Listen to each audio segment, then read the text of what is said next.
এই বইটা আমাদের কলকাতার কোনো পাবলিশার ছাপতে সাহস করেনি। দিল্লির মানুষ পাবলিকেশন ছেপেছে, কিন্তু কলকাতার কোনো বইয়ের দোকানে যান, এই বইটা কেউ আপনাকে বিক্রি করছে না, কেউ দেবে না। ভয়ঙ্কর আছে এই আনমাস্কিং মমতা।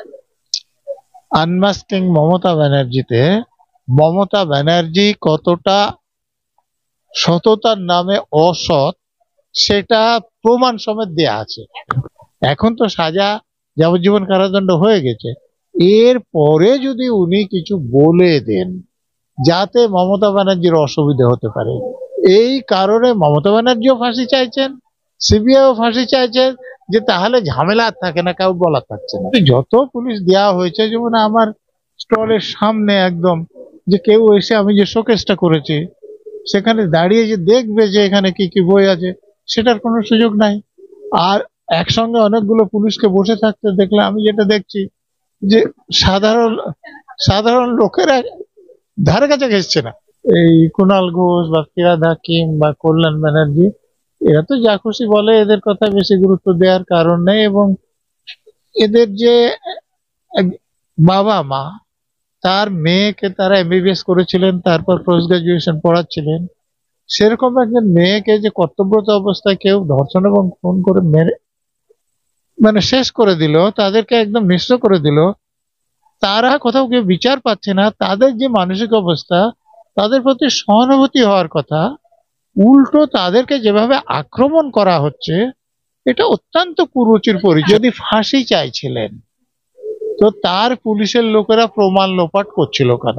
যদি ফাঁসি চাইছিলেন তাহলে জোর করে রাত্রিবেলায় মার্ডার কেসের, রেপ কেসের পোস্টমর্টম সূর্যাস্তের পর হয় না, করালেন কেন?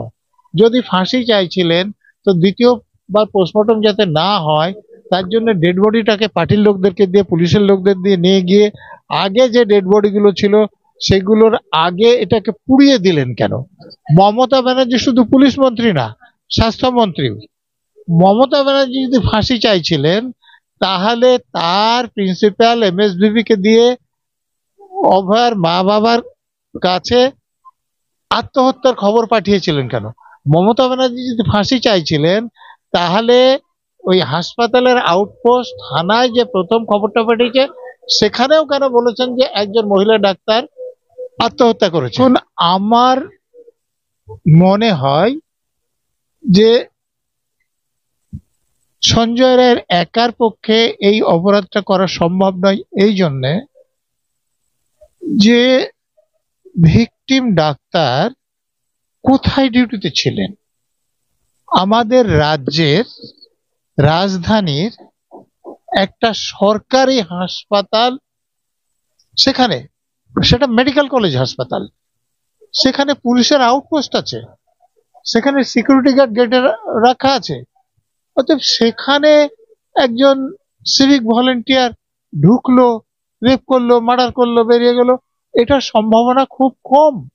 যদি না হাসপাতালের কেউ তাকে সহযোগিতা করেন বা তার সঙ্গে থাকেন, তাহলে তার একার পক্ষে একজন যুবতী মহিলাকে এরকম করে রেপ করে খুন করে দেয়া খুব স্বাভাবিক ঘটনা নয়। একদম এই মুহূর্তে দাঁড়িয়ে সবাই বলছেন যে রিজওয়ানুর নিয়ে রাজনীতি করেনি তৃণমূল। আপনি রিজওয়ানুর নিয়ে একটা বই লিখেছেন, একদম বিচার নেই বলে।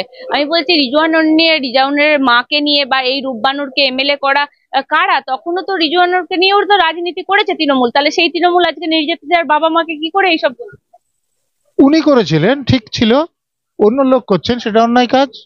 বিচার নেই তো না, বিচার নেইটা কিন্তু আমি উপন্যাস আকারে লিখেছি, এবং সেখানে আপনি নাম বা অন্য কিছু যে স্বাভাবিকভাবে যাতে মামলা মোকদ্দমা যাতে না হয় তার জন্য, কিন্তু এর বইটা পড়লে বুঝতে পারবেন কি জিনিস।